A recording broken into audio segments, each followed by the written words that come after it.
ঘটনা যদি সত্য হয়ে থাকে তাহলে বাংলাদেশের জন্য খুব খারাপ সময় অপেক্ষা করছে। পরিস্থিতি নিয়ন্ত্রণের বাইরে চলে যাবে। সরকার বলেন, বিরোধী দল বলেন, আইন শৃঙ্খলা রক্ষা বাহিনী বলেন, এটিকে নিয়ন্ত্রণ করা মোটেও সম্ভব হবে না। বন্ধুরা, আনন্দবাজার পত্রিকায় যে নিউজটি করেছে, মাথা উঁচু করে দ্রুত ফিরবে আনন্দবাজারে শেখ হাসিনা, এই যে টাইটেলটি দেওয়া হয়েছে, এটি নিয়ে কিন্তু সত্যিই একটা উদ্বেগজনক ব্যাপার হয়ে দাঁড়াচ্ছে। অনেকেই বিষয়টা হালকাভাবে নিলেও বাস্তবতা নিরিখে যদি আমরা চিন্তা করি, ঘটনাটি হালকাভাবে নেওয়ার মতো অবস্থা কিন্তু মোটেও নেই। আপনারা জানেন যে ভারতে অবস্থানরত সাবেক প্রধানমন্ত্রী শেখ হাসিনা আশা প্রকাশ করে জানিয়েছে যে খুব দ্রুতই বাংলাদেশে ফিরবেন এবং মাথা উঁচু করে ফিরবেন। ভারতের সংবাদ মাধ্যম আনন্দবাজারে দেওয়া একান্ত সাক্ষাৎকারে তিনি আওয়ামী লীগের ভবিষ্যৎ এবং দেশের রাজনৈতিক পরিস্থিতি এবং ভারত বাংলাদেশের সম্পর্ক নিয়ে কথা বলেছেন। এখন এই যে বাংলাদেশ থেকে পালিয়ে শেখ হাসিনা ভারতে অবস্থান করছেন এবং আনন্দবাজার পত্রিকার যে রিপোর্টার রয়েছে শেখ হাসিনার সাক্ষাৎকার নিয়েছেন এবং সেই সাক্ষাৎকারটি তারা প্রকাশ করেছে। এখন এই প্রকাশটি করার পর বাংলাদেশের রাজনৈতিক মহলটা কিন্তু উঠে পড়ে বসেছে এবং নড়ে চড়ে বসেছে।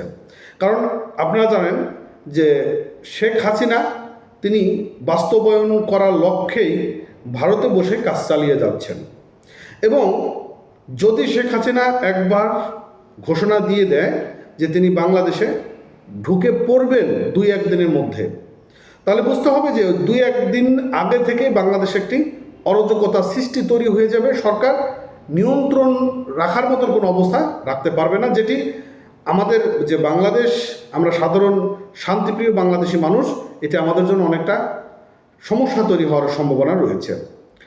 শেখ হাসিনা বলেছেন যে অতীতে আমাকে হত্যার চেষ্টা করা হয়েছে কিন্তু আওয়ামী লীগ দমন করা যায়নি। তার ভাষা যে সৃষ্টিকর্তা বাঁচিয়ে রেখেছিল বলেই তিনি আবারও দেশে ফিরে গণতান্ত্রিক পরিবেশ পূর্ণ প্রতিষ্ঠায় কাজ করবেন এবং আওয়ামী লীগের উপর নিষেধাজ্ঞা প্রসঙ্গে তিনি বলেছেন বঙ্গবন্ধুকে হত্যা করার পরও দলকে নিশ্চিহ্ন করার চেষ্টা চালানো হয়েছিল কিন্তু আওয়ামী লীগ আরও শক্তিশালী হয়ে ফিরে এসেছে। তার দাবি, দেশে এখনও দলের বিপুল সংখ্যক সমর্থক ও নেতাকর্মীরা রয়েছেন এবং তারা বর্তমান সরকারের বিরুদ্ধে সক্রিয় রয়েছেন। তিনি আরও বলেন, দল আরও সংগঠিত হয়ে ফিরে আসবে এবং সেই প্রস্তুতি নীরবে চলছে।